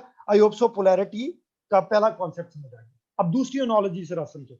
दूसरी एनोलॉजी ये है, ठीक है, पहले सेमेस्टर में मैं टॉप, दूसरे सेमेस्टर में नवाल टॉप, तीसरे सेमेस्टर में मैं टॉप, चौथे सेमेस्टर में नवाल टॉप, पांचवें सेमेस्टर में मैं टॉप, छठे सेमेस्टर में नवाल टॉप। एक सब्जेक्ट में मैं आगे, दूसरे सब्जेक्ट में मैं आगे, और जो नंबरों का गैप है वो ना होने के बराबर है। ये 3.4, मैं 3.99, मैं 3.99, ये 4, ठीक हो गया। तो अब क्लास के अंदर दो ऑलमोस्ट इक्वल पावर्स हैं, दो ऑलमोस्ट इक्वल पावर्स हैं, जैसे कोल्ड वॉर में था, ठीक है। अब साइमा मेरे पास आएगी, हसन भाई नोट्स, मैं कहूंगा देखता हूँ, सोचता हूँ, ठीक है। तो ये भागी भागी जाती है सोवियत यूनियन के पास, ये भागी भागी जाती है नवाल के पास, नवाल को कहती है बंदा ही मनूस है, बंदा ही घटिया है, ठीक हो गया। लानत भेज, आप आला, आप ओला, ठीक हो गया। और मैं अपना इन्फ्लुएंस कायम करने के लिए मैं इसे कहता हूं, ठीक है, कि भाई मैं इधर आ, मैं तुझे नोट्स देता हूं। तो अक्सर औकात ऐसी सिनेरियो आती है कि दो सुपर पावर्स होती हैं, उनमें पावर कंपैरिजन होता है, ठीक है, उनमें पावर पैरिटी होती है, उनकी पावर क्लोज होती है, वो उनकी पावर आइडेंटिकल होती है। दूसरी स्टेट्स के पास दो ऑप्शन होती हैं कि या तो वो ए के साथ चले जाएं या बी के साथ चले जाएं, चुनाचे दो ब्लॉक्स के जरिए पावर को एडजस्ट किया जाता है, इसे कहा जाता है बाइपोलैरिटी, यानी दुनिया में पावर सेंटर्स आ जाते हैं दो। सोनी बेटा ये बात क्लियर हो गई, सहमा बेटा ये बात क्लियर हो गई, ठीक है। अब तीसरा वर्ल्ड ऑर्डर है मल्टीपोलर वर्ल्ड ऑर्डर, ठीक है। पहले सेमेस्टर में मैं टॉप, आठवें सेमेस्टर तक मैं चरस पे, ठीक है, दूसरे सेमेस्टर में रौफिया टॉप, तीसरे सेमेस्टर में बख्तावर टॉप, चौथे सेमेस्टर में नवाल टॉप, पांचवें सेमेस्टर में उजैफा टॉप, छठे सेमेस्टर में साइमा टॉप, ठीक हो गया। टेक्नोलॉजी के अंदर साइमा सबसे आगे, पॉलिटिक्स के अंदर नवाल सबसे आगे, मिलिट्री के अंदर राफिया सबसे आगे। तो capability to capability different power है, ठीक है, region to region different power है, ठीक हो गया। किसी एक डोमेन में एक स्टेट बहुत पावरफुल है, दूसरे डोमेन में वो स्टेट कमजोर है। ऐसे पावर स्ट्रक्चर को कहते हैं मल्टीपोलर स्ट्रक्चर, यानी दुनिया में बैक वक्त, ठीक है, कई पावर सेंटर्स एग्जिस्ट करता है, ठीक हो गया। जैसे वर्ल्ड वॉर 2 तक एग्जिस्ट करता था, मिलिट्री में कोई मुल्क आगे, टेक्नोलॉजी में कोई मुल्क आगे, वगैरह वगैरह वगैरह वगैरह, यूरोपियन पावर सेंटर्स बन गए थे। ये कॉन्सेप्ट कहलाता है पोलैरिटी का मल्टीपोलर स्ट्रक्चर, ठीक है। तो पोलैरिटी क्या हो जाएगा, number of power centres in the group. यहां तक सहमा बेटा बात क्लियर हो गई, यहां तक सहमा बेटा बात क्लियर हो गई। अब पीछे से लिंक करो, पीछे से लिंक करो। ये कहता है कि दुनिया में हर टाइम एक पावर स्ट्रक्चर एग्जिस्ट करेगा, ठीक सहमा बेटा। जैसा मर्जी होगा अनार्की, यानी लैक ऑफ ट्रस्ट, उसका पार्ट एंड पार्सल होगा, उसका इंटीग्रल पार्ट। ये लैक ऑफ ट्रस्ट क्यों होगा, क्योंकि किसी स्टेट की कैपेबिलिटी ज्यादा, किसी स्टेट की कैपेबिलिटीज कम। तो स्टेट की डिफरेंट कैपेबिलिटीज होने की वजह से डिस्ट्रीब्यूशन ऑफ पावर कभी भी इक्वल नहीं। जैसी डिस्ट्रीब्यूशन ऑफ पावर होगी, जैसी डिस्ट्रीब्यूशन ऑफ पावर होगी, ठीक हो गया, वैसा ही पोलर निजाम दुनिया में जन्म लेगा। और हर स्टेट का, हर स्टेट का बिहेवियर उस पोलर निजाम में अपने नेशनल इंटरेस्ट को प्रोटेक्ट करने का होगा। यानी हर स्टेट हर पोलर निजाम में उसका बिहेवियर वेरी करेगा और उसका बिहेवियर सेंटर करेगा अपने नेशनल इंटरेस्ट के गिर्द। ठीक हो गया। एक स्टेट चलेगी, समझेगी कि इस पावर सेंटर के साथ जाना मेरी फेवर में है या नहीं, उस बुनियाद पे वो अपने नेशनल इंटरेस्ट को इंश्योर करने के लिए बिहेव करेगी। ठीक हो। So a power structure would exist in the globe, ठीक, in which anarchy would be integral part. जी जी, ठीक है जी सोनिया बेटा, ठीक है। Anarchy would be because of different capabilities of the state. Different capabilities of state would result in unequal distribution of power. The way power would be distributed, that would shape a unique polar structure, and in each polar structure, conduct of each state would be shaped by securing would be shaped by the idea of securing its own national interest. So मेरा बेटा बात समझ आ गई? बात समझ आ गई? ठीक है। अब सैमा बेटा, मैं पाकिस्तान को रेफरेंस बना के ना, मैं तुझे 2 केस स्टडीज दे देता हूं, उससे बात समझ आ जाए। मैं 2 केस स्टडीज दे देता हूं। नंबर 1, जब पाकिस्तान बना तो किस तरह का पोलर स्ट्रक्चर प्रिवेल कर रहा था? जब पाकिस्तान बना तो किस तरह का पोलर स्ट्रक्चर प्रिवेल कर रहा था? बाइपोलर। तो बुशरा पुत्र, रशिया ने कहा, सोवियत यूनियन ने कहा कि जानी आ, लियाकत अली खान नहीं गए, जानी आ, हम नहीं गए। अमेरिका ने हल्का सा किया, हम भागते हुए गए। ठीक हो गया, क्योंकि गोरे रंग देख के तो हमारे बाबे और हम दोनों के दोनों पिघल जाते हैं। ठीक है। अब राफिया, पाकिस्तान सोवियत यूनियन के साथ हुक ऑन नहीं हुआ, बल्कि अमेरिका के साथ हुक ऑन हुआ। उसके पीछे, पाकिस्तान के इस बिहेवियर के पीछे अंडरस्टैंडिंग क्या थी?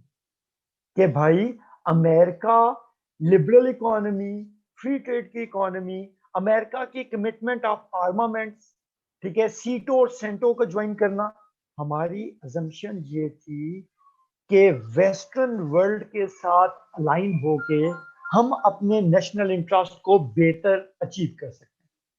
क्लियर हो गया? फिर वाकया आता है 9/11 का। हुजैफा, हमारे मुल्क में कुछ स्कॉलर्स हैं जो कहते हैं कि मुशर्रफ ने गलत किया, हमें वॉर ऑन टेरर की, वॉर ऑन टेरर के अंदर, ठीक है, धकेल की। लेकिन अगर पिंड का चौधरी रफिया पुत्र तुझे कहता है कि ईदर विद अस और अगेंस्ट अस, तो तेरे पास उसके साथ जाने के अलावा भी कोई ऑप्शन है?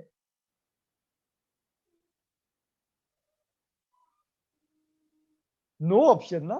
तो ऑटोमेटिकली आप, ठीक हो गया, जंगल के शेर के साथ, ठीक है, तो ऑटोमेटिकली पाकिस्तान का बिहेवियर किस चीज पे डिपेंडेंट होगा? कि पाकिस्तान की ग्लोबल पावर रेटिंग के अंदर पाकिस्तान की क्या रैंकिंग है, पाकिस्तान की कौन सी कैपेबिलिटीज है। ठीक है। पोलर निजाम में अपनी कैपेबिलिटीज का गैप फिल करने के लिए हमें किस पोल के साथ जाना हमारी फेवर में है। ठीक हो गया, ताकि हम अपने नेशनल इंटरेस्ट को अचीव कर सकें। तो a state behaviour is shaped by, ठीक है, its capabilities, anarchic structure, its power, polar structure of the globe और national interest of the state. I hope so मेरे बहनों भाइयों को ये पूरी कहानी समझ आ गई। अगर समझ आ गई है तो मुझे ओके कॉल दो, चौकस कॉल दो।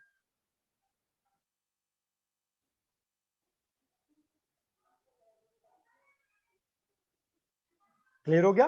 तो मेरे बहनों भाइयों, अभी तक हमने 4 चीजें कर ली रियलिज्म की। ठीक है, चीज नंबर 1 हमने अजम्पशन कर ली। चीज नंबर 2, ठीक है, हम लोगों ने चीज नंबर 2 हम लोगों ने, ठीक है, हम लोगों ने कंपैरेटिव मॉडल्स कर लिए।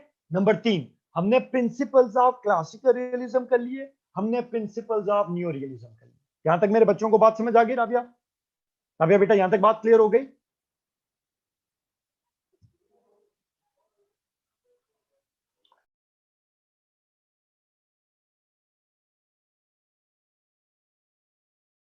ठीक है, अब नवाल बेटा, मैं अगली चीज तुझे बताने लगा हूं रियलिज्म की, एक बड़ी इंपॉर्टेंट चीज है।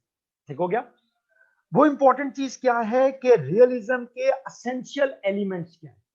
जहां पे भी नवाल बेटा पावर पॉलिटिक्स होगी, वहां पे आपको कुछ प्राइमरी फीचर्स नजर आएंगे, कुछ प्राइमरी इंग्रेडिएंट्स नजर आएंगे।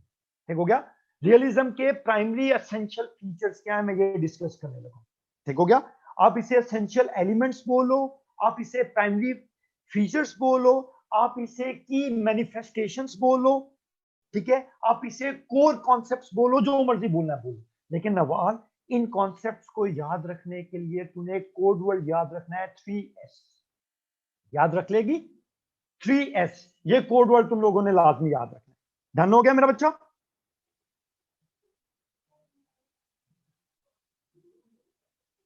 ठीक है, अब मेरे बहनों भाइयों, रियलिज्म के 3 एसेंशियल फीचर्स हैं। रियलिज्म के कितने एसेंशियल फीचर्स हैं? 3। इसका एक फीचर है स्टेटिज्म, इसका दूसरा फीचर है सर्वाइवल, इसका तीसरा फीचर है self help. Statism, survival, self help. Done हो गया मेरा बच्चा? स्टेटिज्म, सर्वाइवल, सेल्फ हेल्प, ये इसके 3 फीचर्स हैं। ठीक हो गया? One by one 3S clear हो गए, स्टेटिज्म, सर्वाइवल और सेल्फ हेल्प। मैं तीनों के तीनों एस तुम्हें सोनी बेटा वन बाय वन समझाने की कोशिश करता हूं। नवाल, मेरी बात को जरा समझिए। राफिया बेटा, मेरी बात को जरा समझिए। स्टेटिज्म का क्या मतलब है?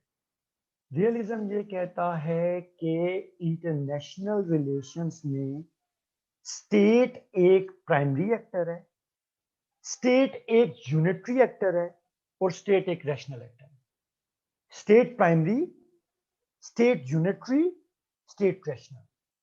State primary, state unitary, state rational. काफिया बेटा, ये बात समझ आ गई? अब इसका क्या मतलब है कि स्टेट अव्वल, स्टेट आखिर। ठीक है, पाकिस्तानियों के लिए पाकिस्तान से बढ़ के कुछ नहीं, क्योंकि पाकिस्तान होगा तो उसे लूटेंगे। दूसरी चीज, स्टेटिज्म का दूसरा कंपोनेंट ये है कि भाई, आप स्टेट्स को बिट्स एंड पीसेस के अंदर डिवाइड नहीं कर सकते। ठीक है, आप पाकिस्तानी मिलके पाकिस्तान बनाते हैं। पाकिस्तान मिलिट्री का इंटरेस्ट ही नेशनल इंटरेस्ट है, पाकिस्तान के अवाम का इंटरेस्ट ही नेशनल इंटरेस्ट है। तो ये कहता है कि ग्लोबल पॉलिटिक्स में स्टेट डोमिनेट करती है, नंबर 1। और state is composition of its people and its across the board actors।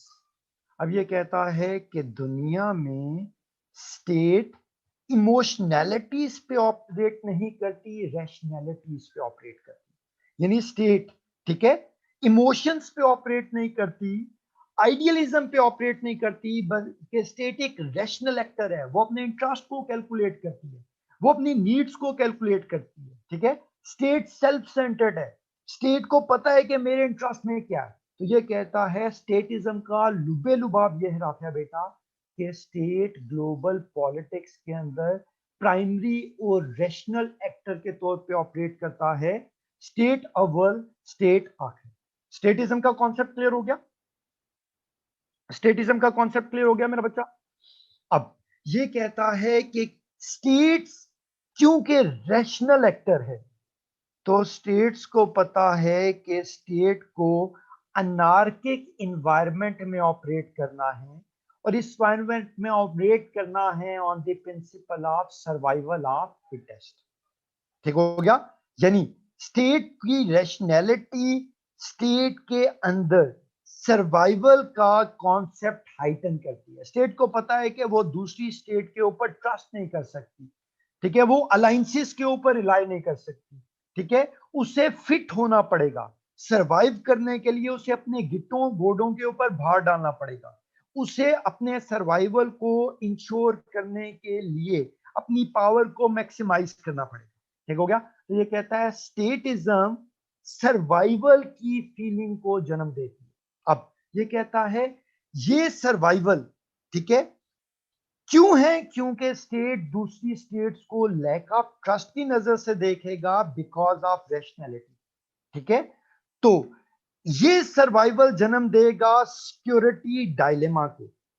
ये सर्वाइवल किस चीज को जन्म देगा? सिक्योरिटी डायलेमा को। सिक्योरिटी डायलेमा क्या होता है सुमेरा बेटा? सिक्योरिटी डायलेमा होता है security of one leads to an insecurity of another. Security of one leads to an insecurity of another. तो ये कहता है कि जब स्टेटिज्म के अंदर रैशनैलिटी की बुनियाद पे सर्वाइवल की नीड, सिक्योरिटी की नीड सरफेस कर गई, तो कोई भी रैशनल स्टेट ये रिलक्टेंस नहीं कर सकती कि वो अपनी सिक्योरिटी के लिए किसी और पे रिलाय करे। अपनी सिक्योरिटी को इंश्योर करने के लिए उसके पास एक ही रैशनल चॉइस है, और वो रैशनल चॉइस क्या है? Self help. और सेल्फ हेल्प किस चीज की मुतकाजी है? सेल्फ हेल्प मुतकाजी है मैक्सिमाइजेशन ऑफ पावर। ठीक हो गया? तो स्टेट इस मत के अंदर, ठीक है, पॉलिटिक्स किस तरह की करता है? Politics is the struggle for pursuit of power for the attainment of national interest.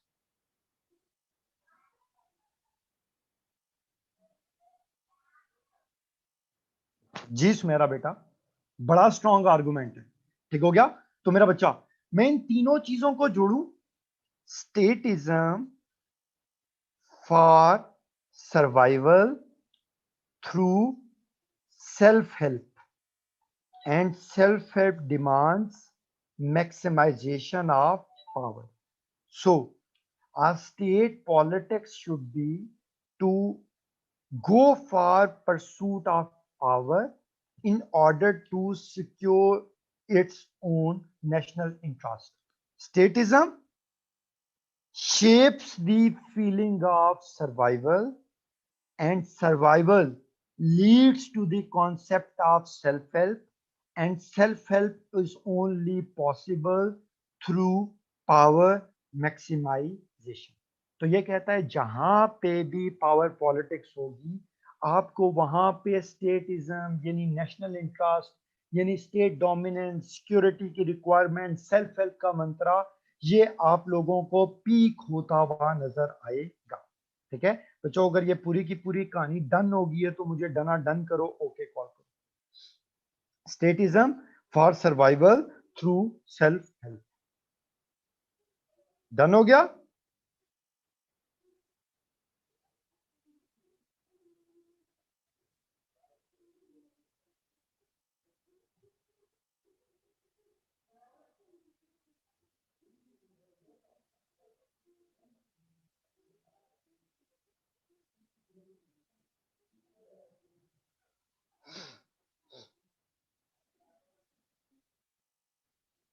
आगे चलो मेरे बहनों भाइयों।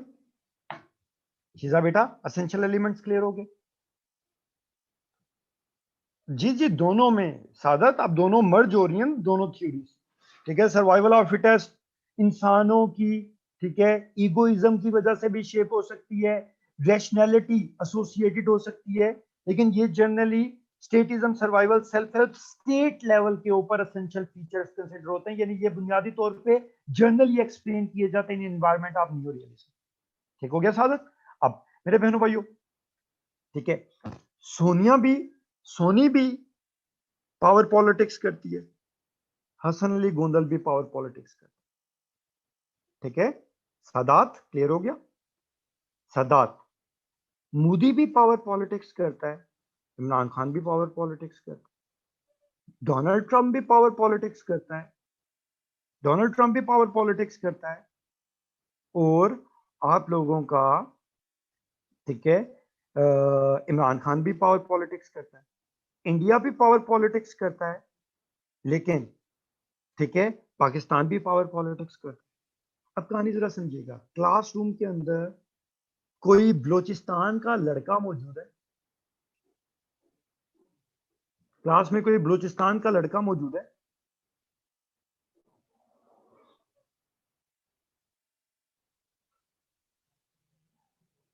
ठीक है, नसीम, नसीम।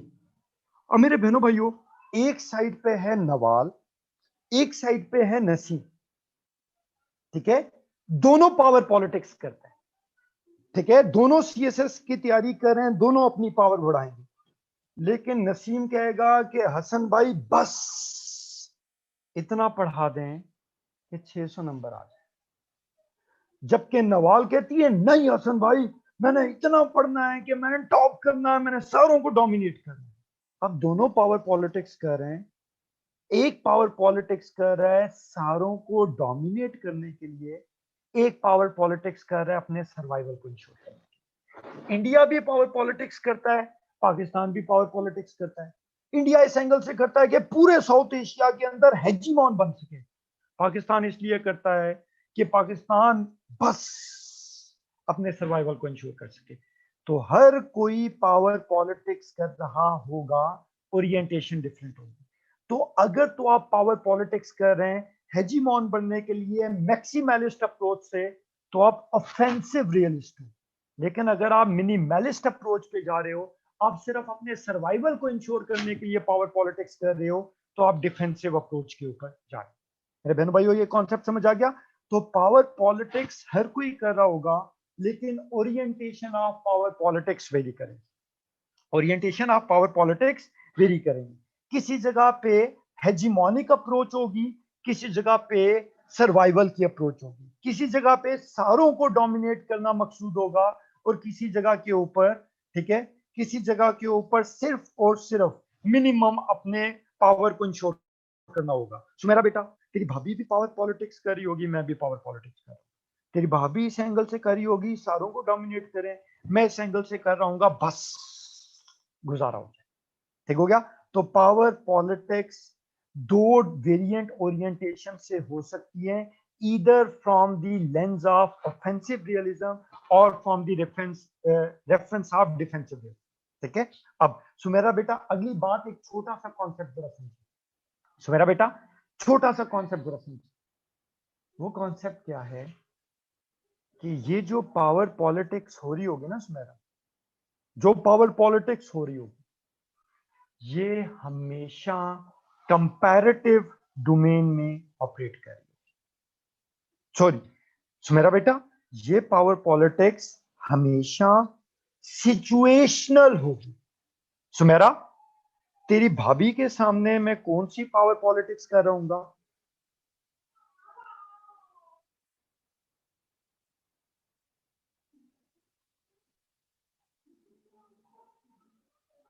तेरी भाभी के सामने मैं कौन सी पावर पॉलिटिक्स कर रहा हूँ? डिफेंसिव। और अपने सबॉर्डिनेट्स के सामने मैं कौन सी कर रहा हूँ?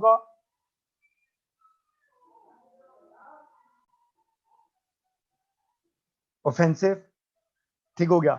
इंडिया पाकिस्तान के रेफरेंस से क्या कर रहा होगा?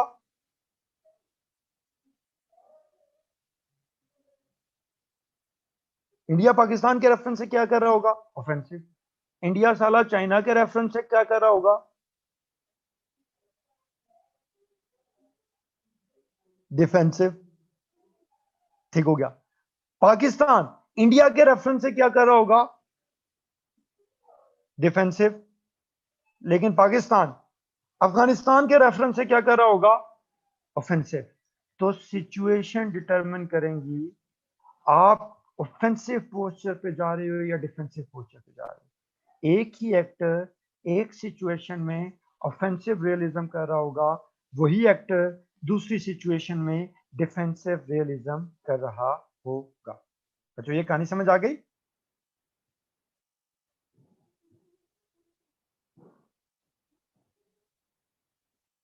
बच्चों, ये कहानी समझ आ गई? ठीक है। अब मेरे बहनों भाई, मैंने क्या क्या करवा दिया? नवाल मार्किंग करी, नवाल मार्किंग करी। नवाल मार्किंग में सबसे पहले हमने की डिफरेंट नेम्स और assumptions. Egoism, international anarchic structure. फिर हमने कंप्लीट मॉडल पढ़ा सिमिलैरिटीज और डिसिमिलैरिटीज के रेफरेंस से। उसके बाद हमने की प्रिंसिपल्स ऑफ क्लासिकल रियलिज्म किए, फिर हमने की प्रिंसिपल्स ऑफ न्यूरियलिज्म किए। ये करने के बाद हमने असेंशियल फीचर्स, असेंशियल एलिमेंट्स या असेंशियल मैनिफेस्टेशंस की बात की, ठीक हो गया। और फाइनली हमने ये डिस्कस कर लिया कि रियलिज्म के अंदर किस टाइप की ओरिएंटेशंस, किस टाइप का कंडक्ट, किस टाइप के पोस्चर्स या किस टाइप की रियलिज्म हो सकती है। अब मरियम बेटा मुझे एक बात बता, रियलिज्म हो रही है, रियलिज्म हो रही है, तो रियलिज्म पे कोई ना कोई क्रिटिक एग्जिस्ट करेगी, कोई ना कोई क्रिटिसिज्म एग्जिस्ट करेगा, करेगा, ठीक हो गया। तो जो रियलिज्म पे क्रिटिसिज्म है वो कौन करते हैं? रियलिज्म का ऑपोजिट स्कूल नवाल बेटा, लिबरल, लिबरल्स, आइडियलिस्ट, ठीक है नवाल। तो नवाल जो रियलिज्म पे क्रिटिक होगी, लिबरलिज्म का वही रैशनल होगा या नहीं होगा? जो रियलिज्म की क्रिटिक होगी वही लिबरलिज्म का, वही लिबरलिज्म का रैशनल होगा या नहीं होगा?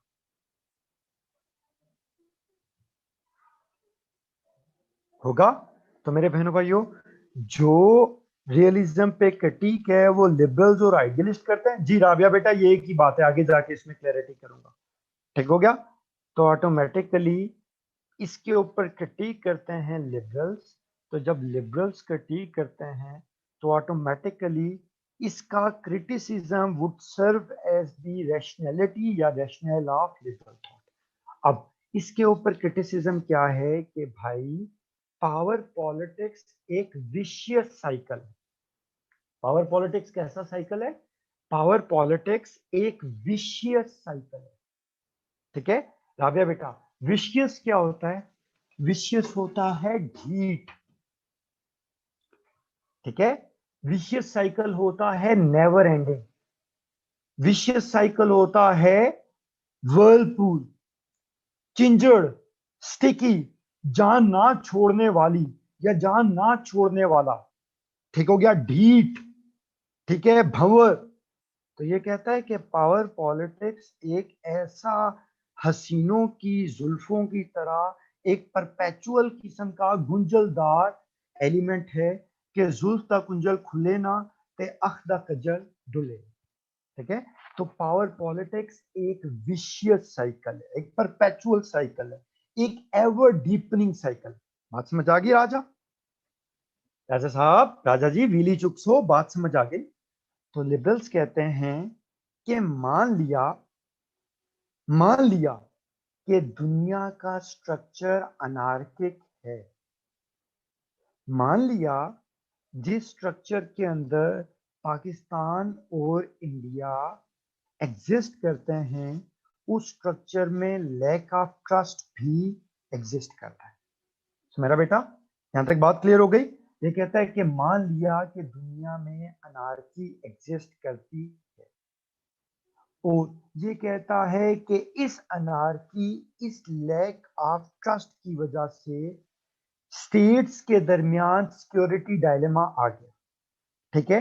यानी अगर एक स्टेट सिक्योर होती है तो दूसरी स्टेट ऑटोमेटिकली इनसिक्योर हो जाती है, ठीक हो गया।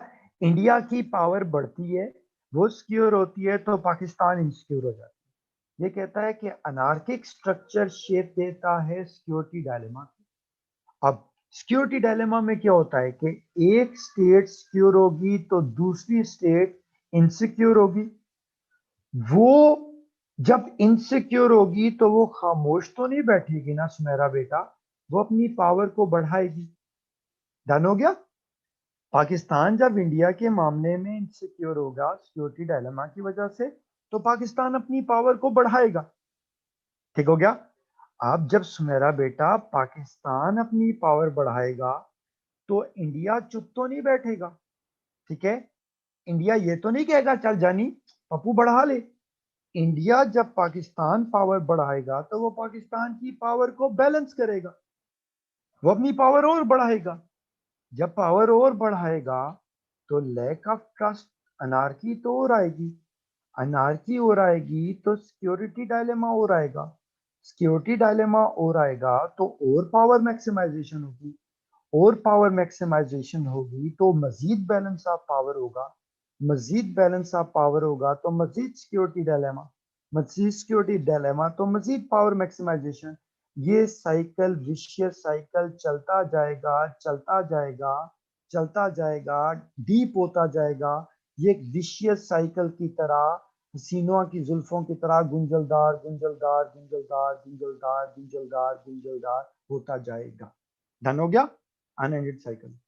ठीक है, तो सोनी बेटा, ये कहते हैं, लिबरल्स कहते हैं मेरा सोना बच्चा, कि भाई ये अनार्किक इन्वायरमेंट के अंदर पावर के जरिए आप मसले को, अनार्की को एड्रेस नहीं कर सकते।